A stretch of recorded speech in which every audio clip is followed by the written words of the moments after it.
Beritakanlah firman, siap sedialah baik atau tidak baik waktunya. Shalom, puji Tuhan. Saya percaya kemurahan Tuhan saja yang membuat kita bisa ada sebagaimana kita ada di hari ini. Nats firman Allah yang menjadi perenungan kita bersama di hari ini saya ambil dari Yesaya pasal 61 ayat 4 sampai dengan ayatnya yang ke-11. Secara khusus saya akan baca ayat 7 sampai dengan ayatnya yang ke-9. Firman-Nya berkata demikian. Sebagai ganti bahwa kamu mendapat malu 2 kali lipat dan sebagai ganti noda dan luda yang menjadi bagianmu, kamu akan mendapat warisan 2 kali lipat di negerimu dan sukacita abadi akan menjadi kepunyaanmu. Sebab aku Tuhan mencintai hukum dan membenci perampasan dan kecurangan. Aku akan memberi upahmu dengan tepat dan akan mengikat perjanjian abadi dengan kamu. Keturunanmu akan terkenal di antara bangsa-bangsa dan anak cucumu di tengah-tengah suku-suku bangsa. Sehingga semua orang yang melihat mereka akan mengakui bahwa mereka adalah keturunan yang diberkati Tuhan. Demikian sabda firman-Nya hari ini yang mengajar, menasihati kita keturunan yang diberkati Tuhan. Saya percaya kita semua menginginkan supaya keturunan kita, generasi kita ke depan diberkati oleh Tuhan. Dan itu yang menjadi doa kita, menjadi perjuangan kita, pergumulan kita, supaya anak cucu kita ke depan diberkati oleh Tuhan. Seperti itulah yang dikatakan oleh Tuhan kepada umat Israel dalam ayat 9. Keturunanmu akan terkenal di antara bangsa-bangsa dan anak cucumu di tengah-tengah suku-suku bangsa. Sehingga semua orang yang melihat mereka akan mengakui bahwa mereka adalah keturunan yang diberkati Tuhan. Bahwa mereka adalah keturunan yang diberkati oleh Tuhan, yaitu keturunan Israel sebagai umat Tuhan. Saya percaya keturunan yang diberkati oleh Tuhan itu bukan hanya berlaku bagi umat Israel pada waktu itu, tetapi sesungguhnya itu juga berlaku bagi kita sebagai umat, sebagai orang percaya.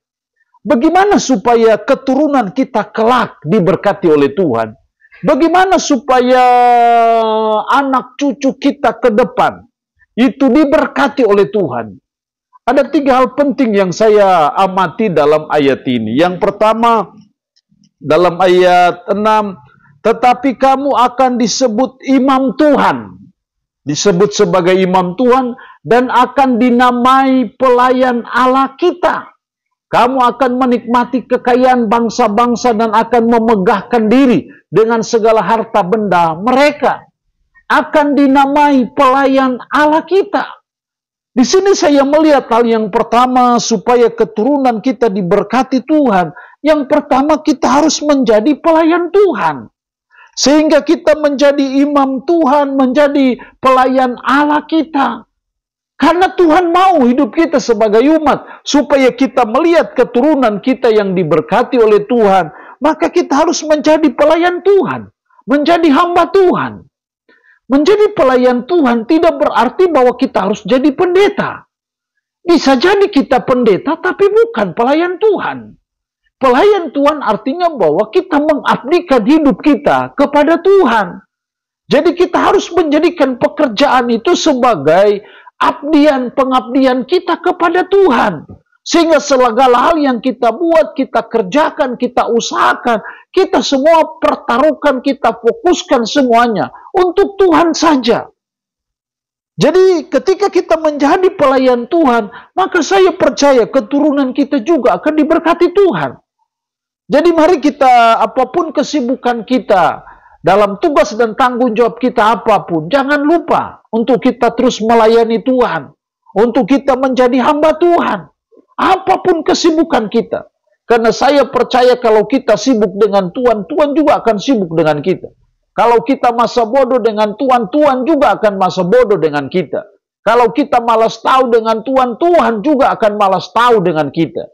Jadi sangat penting untuk kita mengabdikan hidup kepada Tuhan, walaupun kita tidak harus menjadi seorang pendeta.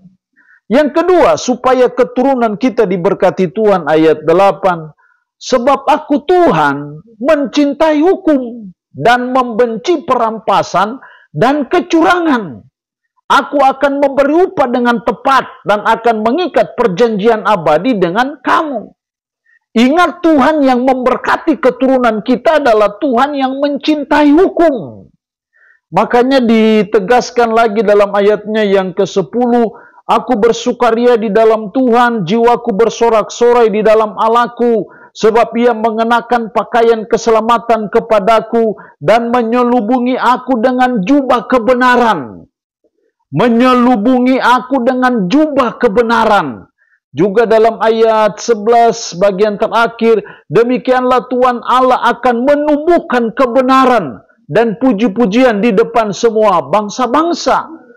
Menjadi jubah, ada jubah kebenaran, ada menumbuhkan kebenaran. Kenapa? Karena Tuhan mencintai hukum. Di sini saya melihat hal yang kedua, supaya keturunan kita diberkati Tuhan, kita harus hidup sesuai dengan kebenaran. Hidup sesuai dengan kebenaran sama dengan artinya kita hidup sesuai dengan hukum Tuhan. Karena Tuhan kita itu adalah Tuhan yang mencintai hukum. Jadi saya percaya sebagai umat, kalau kita hidup sesuai dengan kebenaran, kita melakukan hukum-hukum Tuhan dalam hidup kita sehari-hari, karena Tuhan yang kita puji, Tuhan yang kita sembah, Tuhan yang penuh berkat, sumber berkat itu adalah Tuhan yang mencintai hukum. Jadi kalau mau generasi kita ke depan diberkati Tuhan, mari kita mulai belajar mencintai hukum Tuhan. Melaksanakan hukum Tuhan dalam hidup kita sehari-hari sama dengan hidup sesuai dengan kebenaran. Karena bicara hukum, maka kita bicara kebenaran. Kita bicara kebenaran, maka kita bicara hukum Tuhan. Jadi kalau kita tahu bahwa Tuhan kita yang mencintai hukum, maka kita harus melakukan sesuai hukum.